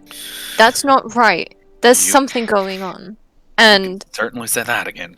Do you mind if we take her journal with us? Go for it. I mean, if it'll help you find her, by all means. Alright, but listen, we're staying at the Rusty Anchor Tavern, so if you need us and you don't want to go through Nestria, we'll be there. Got it. I will make my way over there. Alright. You guys leave his apartment, and again, it's like a 2 to 3 minute walk back to the church, or you guys can head to the city limits, whatever you guys would like to do. Okay, so before we enter, we've talked to Nestria before, and as far as she's aware, she's given us that, all she wants to. We're not going to get a straight answer out of her. Ildraak, you are quite an intimidating beast. I will take that as a compliment. I believe that we should use whatever abilities we can to get as much information as we can as possible. It might also help if we find a way into some kind of office or something and see if we can't find some files. Listen, I can be intimidating. We're sure she is worth intimidating. We are not intimidating this woman at all. What if she is hiding something? Then you fucking talk to her. But this is what I'm saying, though. We're not. She won't give us any more. We're not going to treat her like a suspect. We're just asking questions. I want to know if she can read the script and has any knowledge of it. Fair enough. I think. But I won't hold back if she's holding information. I think we should just talk to her. But if she's suspicious at all, we need to get more information. Exactly. Either way. Even if I have to dip out the conversation to go find stuff, I'll do that. But you guys need to act like a distraction for me to do that. Oh yeah. A distraction? No. I'll get my jamming balls out. I'm gonna step on your toes. Would be something. Very well. Let us enter. Going on in. Guys go in, and you can see that the clergy members are starting up a small service for the day. You guys catch Nestria's eye, however, and you can pull her over. Yes, what can I do for you? I hope Sunkaton wasn't too terribly mean to you. I apologize for his behavior. I can't exactly control him, but, I wish that he was more open to new people. It's understandable. Seem abrasive. Given the circumstances, and I can understand it. Would you... I have Celeste's journal in my hands, and I have the page open specifically, and I hand it to Nestria. Do you know anything about this? Can you read this? She looks over it. She goes, I can read some of the Elvish that's in here, but no. What is this? She seems a little confused that she doesn't know Dwarvish, and she's like, why are you guys handing this to me? Does this say something? Should we be concerned? You said this was Celeste's journal, right? This is... Allow us to translate. This is from Celeste's journal, yes. And what it says is, the voices, the voices, the voices. They keep getting louder. They say they are gods. They do not bear the names of this world. They tell me to seek out the source of flame. But they speak of the fire going cold. I keep seeing visions of sulfur. No, I have no idea what any of this could mean. you guys can see that she takes a moment and she's really thinking and struggling to think through this. Source of flame, why does that sound familiar? And you can see that she's like really going through the motions of trying to work through a memory. I remember the elemental gateways are opened by primal aspects of elements, I think. There's one called the aspect of heat. That could be the source of flame. Fire going cold could have something to do with the source of flame, but she shakes her head. What do you mean And opening gates? like, okay, so we're on the material plane right now, or mortal plane, whatever you want to call it. There are dimensions slightly adjacent to our own dimension. The plane of water, the plane of fire, the plane of air, and the plane of earth. They all have elemental energy containing said element. Elemental plane has a lot of fire elemental energy, and these gateways exist in our world, connect the dimensions of fire to our mortal plane, or water to our mortal plane, so on and so forth. So, the source of flame, quote unquote, I believe is what holds the gateway open, or together, or stable. I'm not really sure. Magic of that caliber is not my expertise. But gods... Celeste was a good helper here. She, was a devout follower of the general Elkine pantheon. I don't believe she was much of a follower of Durnalan. Not that she didn't believe in him, but just that she followed other gods. I always saw her looking up into the sky as if the sky would hold some kind of answer for her. So for her to be speaking of another god, especially of not this world, is peculiar. I will do some study to see if there are gods of planets or stars or moons or whatever that she might be referring to, but I'm not sure. I'm as confused as you are. I remember a group of heroes killed Trask to do something with planes. Yes, that was not that long ago, was it? About a year or so at this point. There was a disturbance at the elemental plane of Earth. The Trask was guarding it, but the Trask wakes up every once in a while and disturbs the elemental gateway of Earth. So the only way to stabilize it once again is to take the Trask down. If that was at the plane of Earth, where is site of plane of fire? I'm not sure. I think it must be somewhere on Skill 2, but I apologize. I don't know where. This is a large place. It is. Does Celeste have any internal documents here at this location that we could look at? Few notaries of different ceremonies or anything that she's conducted. I can show you the way to our archives if that might help. That would excellent. Sure. She kind of ushers you guys away out of the building. Again, as you guys can see, that some of the other clergy members are starting up a service and people are starting to come in or whatever. While we're walking to the archives, Velt asks her, "So, Sankatan, he seems to hold a grudge against you. Do you know anything about that, or?"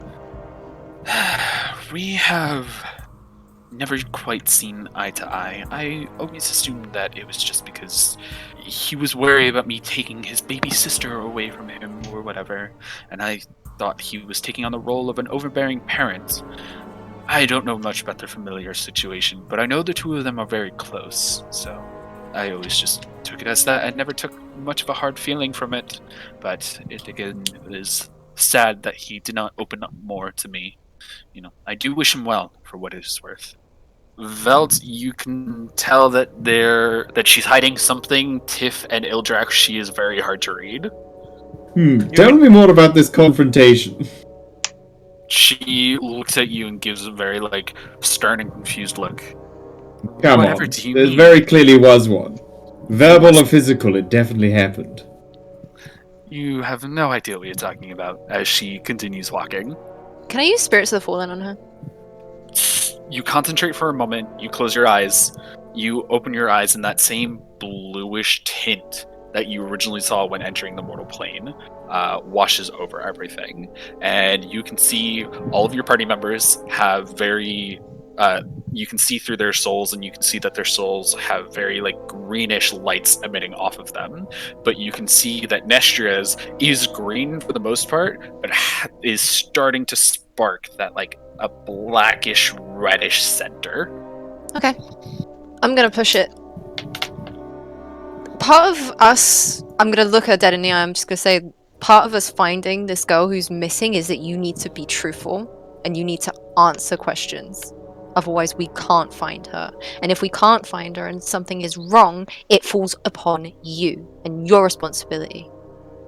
So you need to be truthful. Yeah. You are basically pushing her up the like against the wall at this point, and now like surrounding her. And she goes, "I promise you, I have no idea what's happening here. I have nothing to do with Celeste's disappearance. You have to trust me on that." Can I hear anything with the fears? You close your eyes. You concentrate. Bluish wash, crosses the landscape. It's a lot of, "Please don't hurt me. I don't want to tell more. Please just get them out. I have nothing to do with Celeste." You may have nothing to do with Celeste, but clearly there's something between you and her sibling. Why don't you tell us the whole truth? The whole truth. And this is the honest truth. She says, like, baring her teeth at this point at you all. Like I said, Sunkaton is a very overbearing father to Celeste at this point. When she and him first came into Grauza Gorge, I saw a talent in her as a cleric. I knew that she would go far, that maybe one day she would own this church and would be able to run it without me ever needing to be here. But he wouldn't let her go. So I had my own methods of convincing him. I did not like having to do it, but She stops for a moment. Whole truth. I seduced him one night, and I strung him along, and I made him believe that I was truly interested in him more than I was his sister. When he eventually found out what I was intending to use his sister for, he tried convincing Celeste to break away from the church, and she told him no, that she wanted to be there, that she felt comfortable being there. Him, knowing what kind of talent she has, relented and allowed her to be here in my service, but the two of us have not had a good relationship since. Does that answer your question? It satisfies me. I think it does. Yes, No, I believe you. That easy. She just shoots you daggers, like, full on glaring at you. I'll lift my own. She Finish sharpening off a little bit, and then hand it to Ellie. Okay, Nestria, lead on. She leads you around to like the back side of the building, and there's like cellar doors that open up and lead you to a staircase that go down beneath the building. You guys come down, and it's kind of musty down here, kind of damp, and like this area doesn't get used a lot, doesn't get aerated a lot, but there's just shelves upon shelves of different scrolls, different books, different tomes of things that go on throughout the church, different ceremonies, different official paperwork that they have to keep. She leads you to one particular section of this cellar, and she pulls out like two large tomes and opens them both up. This is all of Celeste's work here while she's been in our employ.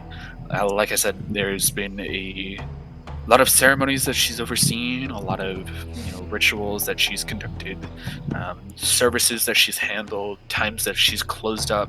Most of the stuff gets notarized here, but I don't know. You guys can always try finding something that we might have missed. You guys spend about 30 minutes to an hour just going through all these books. It's a lot of very dry paperwork. You guys try spending time to connect whatever dots, but there really doesn't seem any dots to connect. What time does it state that she normally leaves? Is it like 2, It's 3 a.m.? variable. It's variable. So it seems that she's actually meant to leave around 7 or 8 at night, but there are times that she stays until 9, 10 to help finish up a ritual that's going on or a ceremony that's going on. There are certain times that it says she stays until 2 or 3 in the morning if she has to close up the church and prepare for the next day. So it's, all different times. Does it roughly match up with what Sankatan was saying about her staying late? Yes. Okay. Are there any out of place, weird sounding rituals that seem to be not as common as, say, I don't know, something else, something that just stands out weird? Not really. There's a lot of Okay. there's a couple of marriages that aren't that common in this kind of church because Dornu is the god of death, so it's weird that people would get married Till in the death church do of us death. part. There's a lot of until death do us. There's a lot of last rites rituals and stuff here where people will come in if they're don't think that they'll make it through a certain illness, or people of old age come in and Celeste will read them their last rites, pray to Dornu for their soul's safe passing into the afterlife, but nothing super out of the ordinary. Again, there's a lot of also quote unquote administrative stuff of staying after, cleaning up the church, making sure the doors are locked. So there's a lot of that kind of stuff as well in here. Nestria, I think is there anywhere else in the city you might suggest we go to figure out more about this journal entry? There are more skilled mages throughout the town that might be able to give you a better insight of the primal aspects and the elemental gateways, but I can't point you to one in particular. Could you point us to any of them? She thinks for a moment. There is a guy. His name is Dolphy. He's a son of the orc chief that runs this town. I believe he has some magical capabilities, but I'm not entirely sure.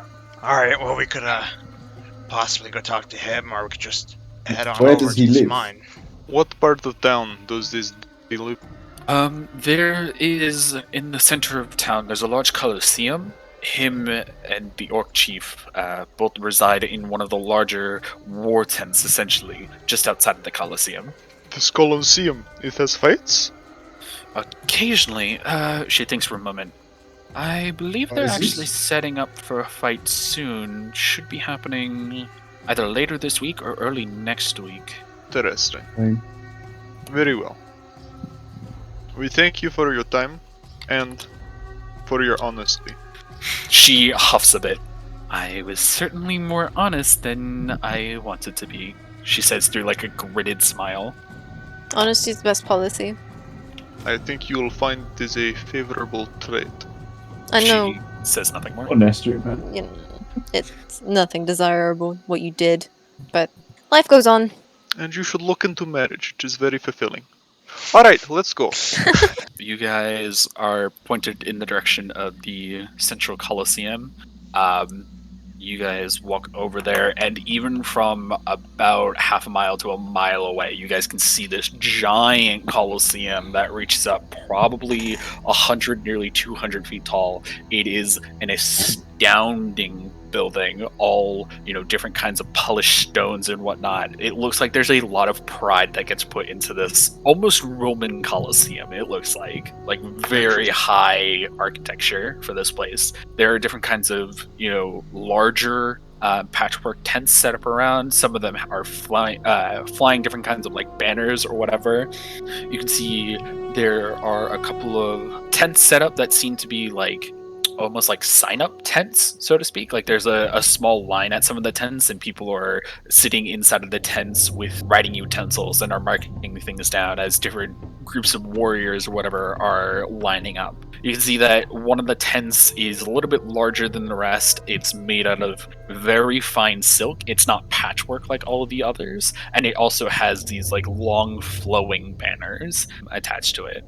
As soon as we get close, I want to start standing up entirely straight, curling my wings a little, holding a hand to... I want to start to look more and more intimidating. Okay. as we enter this place of warriors.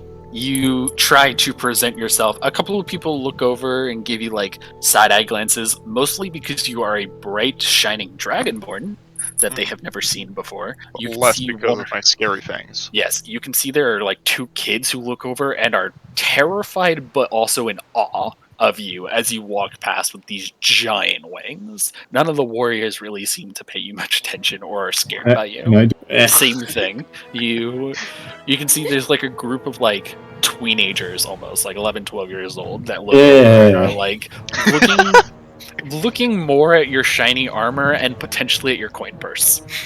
The only one they're scared of is genuinely Tiff, because she's walking in front and center of you guys, and all of you are kind With of his like new surrounding dagger. her. Yeah, she like, is holding this yeah, extremely gnarled sharp dagger. new dagger. Yes, and also has these like bodyguard posse around her. Like she's the brooding like leader of this pack. So you said that one of the tents was like A little bigger bit and more larger ornamental? than the rest. Alright, then we'll head for that one. You guys push aside one of the tent flaps and walk in, and Can I fit? yes, you can. It's Okay. big and bulky. Dornu, you recognize this almost immediately. The strong scent of magic in the air. I smell magic. You guys Okay. you guys walk inside and you can see that a lot of this room has like very nice rugs and stuff put out on the floor, a lot of like lounging areas, very nice fluffy silken pillows. There is a small table set up with a map kind of in the middle of it, and you kind of, as you guys look over the map, you can see some of the areas marked out of the Graza Gorge and the surrounding area, the like larger part of the mesa around. You could see a nearby bookcase that's filled with all kinds of scrolls and stuff, probably more maps, more battle tactics, what have you. And you can see in the back corner, working on some kind of magical tincture, is a orc fellow who's dressed in very plain leathers and has like a white smock over it, but the white smock or apron, whatever you want to call it, has been stained multiple times, whether it be like colorful stains or slightly burned marks or whatever. He has like these pair of goggles on that he has like multiple lenses that are clicked into place, being magnifying whatever he's holding, and he looks up at you and he has to squint a couple of times because of the magnifying. He's like, probably didn't want to see that dragonborn's nose hairs. He flicks the goggles up. How can I help you? Your phone. We had questions about elemental planes and were told you have knowledge. Oh, of course. Please, I please. assume you are a Dolphy? Yes, I am Dolphy. I am him. Please take a seat. I'm happy to answer any questions. I love talking about magic. On pillows? Sure, of course. That suits your fancy. You could also stand, but that doesn't seem as comfortable. Race is he? He's an orc. Okay. He sets down whatever thing he was working on and goes over to one of those, like, almost a therapist chair. Like, you know the chairs that they have in, like, therapist offices? Yes. Yeah. But he, like, A lays lounge down... chair? A sofa? Yeah, kind of. But instead of, like, lying on his back, he lies on it on his side and props his elbow up onto it and then puts his head on his So a hand. Playboy pose? Kind of, yeah. Like, very ancient Greek, like, presenterly... Relaxation. Yes, very much so. Grapes over his green, all that, you know. Then I'm going to sit down on the largest pillow that I can find. Then I'm gonna tuck my wings around me like an overcoat and say, okay, we had questions about elemental planes, specifically the plane of fire. Yes. What about it? We want to know the location of the rift, like where it was weakest, where the portal was. There is a large volcano, just south of us, actually, in more of a centralized location between all of the orc towns on this part of the continent. I believe, if I remember correctly, that the portal is within the volcano itself. Within it? That's kind of where all of the lava comes from, after all. It comes out of the plane of fire. Do you happen to know of any occult followings of these different planes? Occult followings, none that I know of. There's an old story, though. I don't know if it's legend or myth or if it's real. The goddess Melradi, goddess of nature, she has a sort of door. It's hard to explain, but a locked door somewhere. And it can only be opened with 4 keys. If I remember correctly, each key was found near the elemental gateways. Yeah, that's all I really know. If there was an occult following, maybe it had something to do with the door, but nothing really rings a bell. Would a sulfur mine have anything to do with a gateway or rift, perhaps?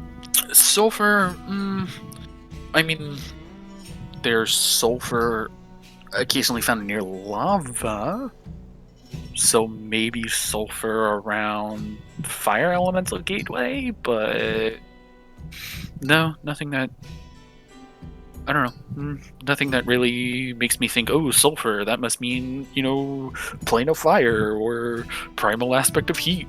No, nothing like that. Do you know of, in Fighter Plane, any being great enough power to resemble deities?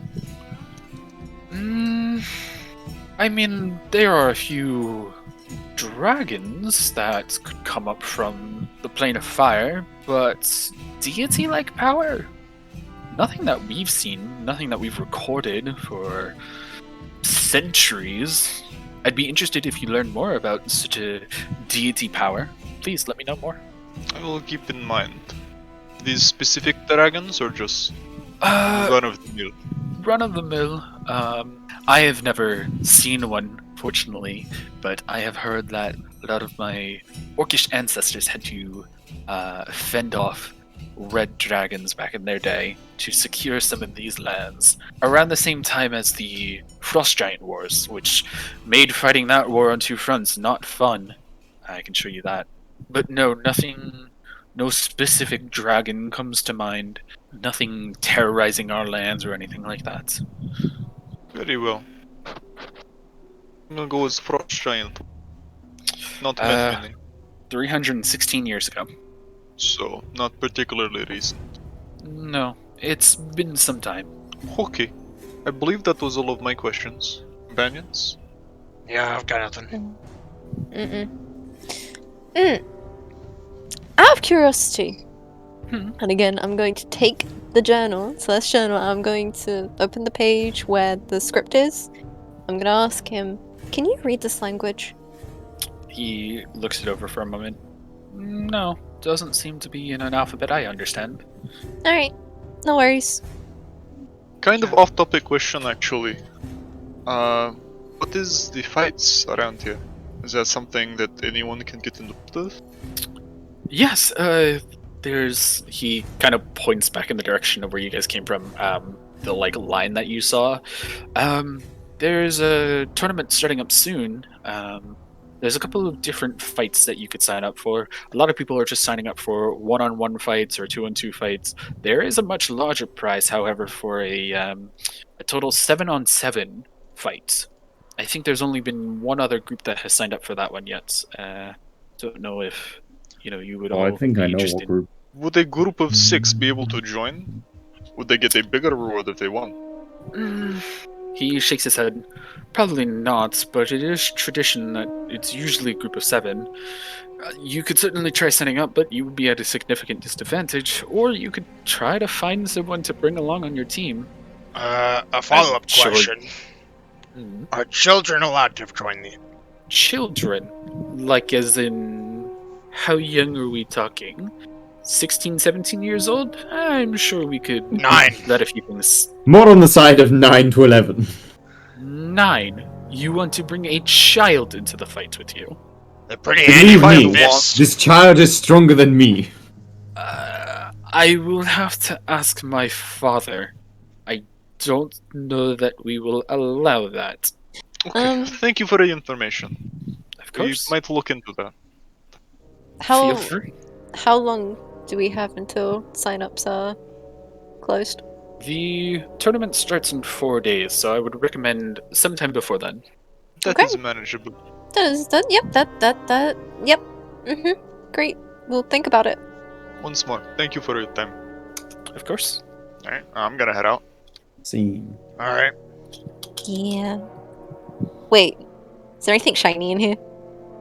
There's Probably a a number lot of of magical things, yeah, Oh, or fine silks or whatever. I'll come back later.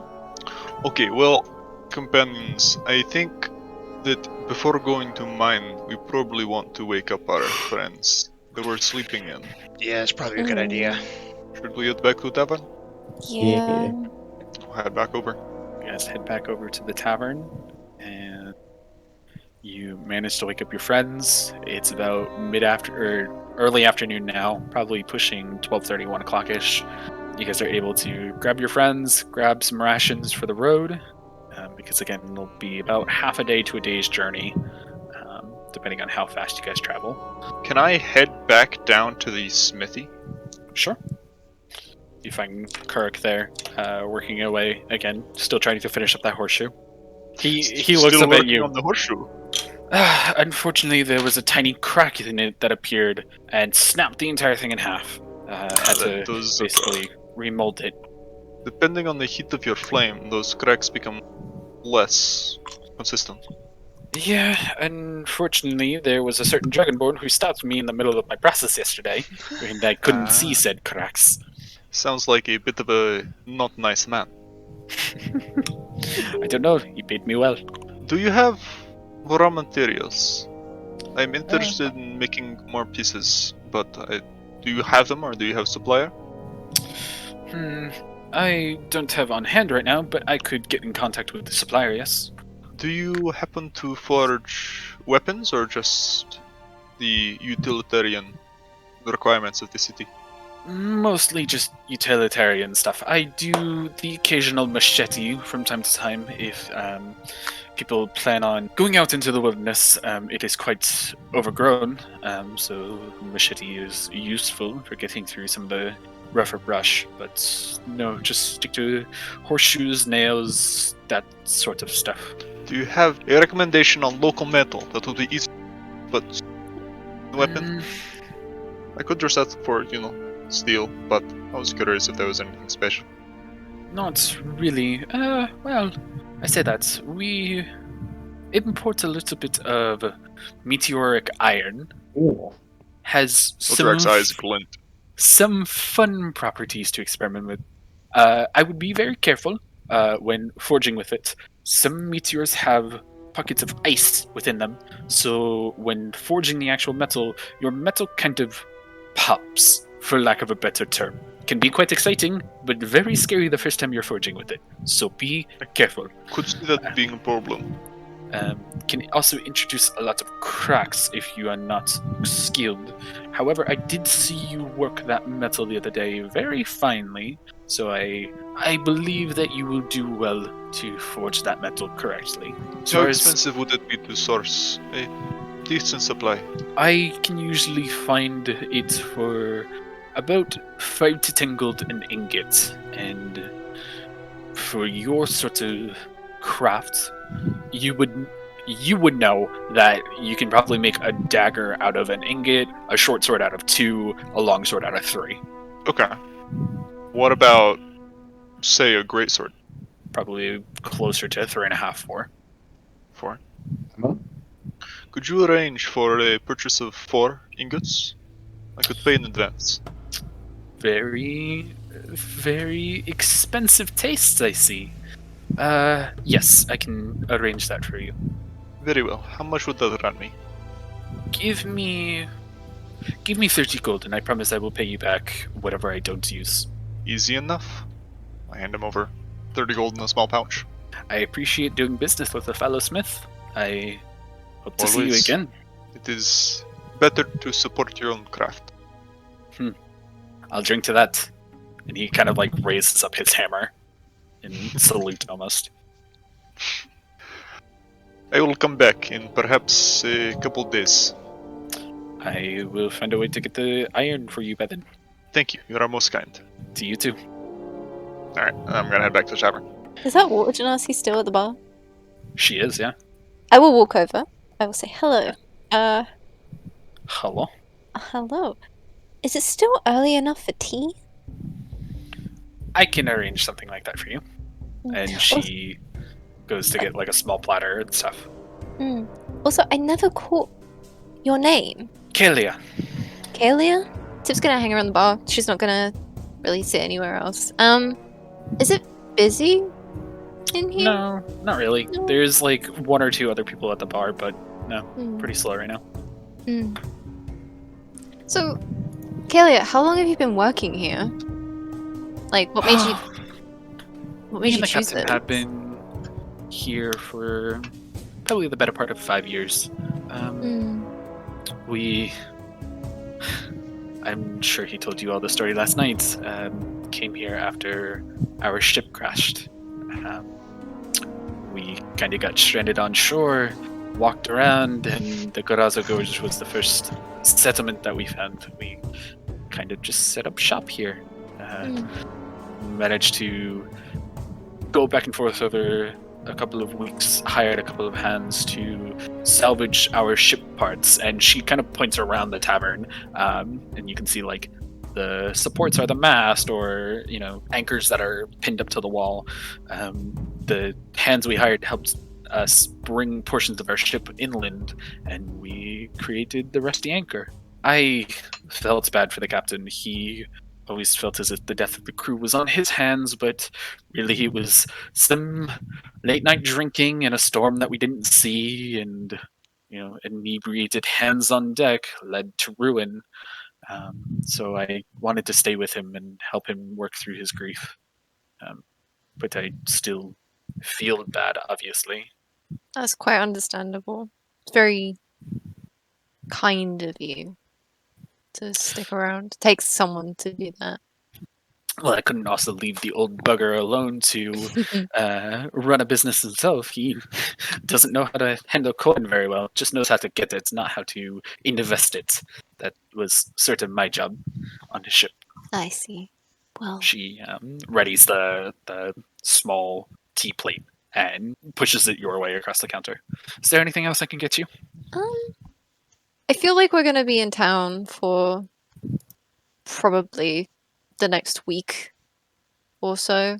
So, if you have any free time and you wanted to do anything, or have anywhere that you could recommend to show us as tourists, that would be excellent. She thinks for a moment. I'll find something. I'll let you know. Okay. I'm gonna waddle off with my teacup and hide in the corner.